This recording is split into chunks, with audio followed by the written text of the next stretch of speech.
ममता बानार्जी पुत्र मोह बा पुतुरा मोह बा भाईपोर मोह ये एते बढ़ी जाइछि जे वर्तमान तृणमूल कांग्रेस तांकर भांगिबा को जाउछि। ए कथा सबुआडे चर्चा होछि।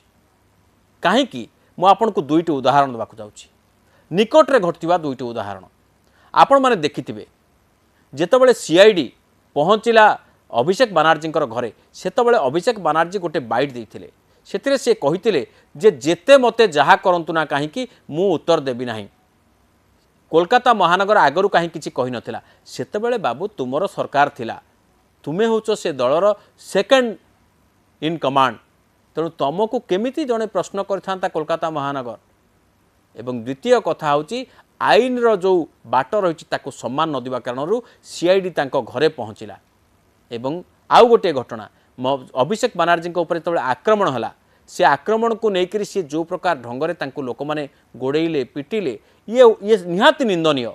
किंतु यही घटनाटा सत ना मिछ ना एटा गोटे गोटे प्रायोजित कार्यक्रम याकू लेकर अनेक मनरे संदेह सृष्टि है।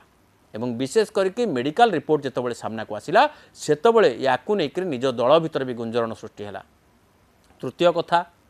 तृतीय कथा होचे या जेतेबेले विरोधी दल नेता बाछिबा ऋतव्रत बानार्जी ना को सजेस्ट करी जो पत्र दिगला बाचस्पति पाखरे से दुई जनकर फॉल्स सिग्नेचर इनक्लूड करवा ये गोटे दल भीतर विभेद सृष्टि कला।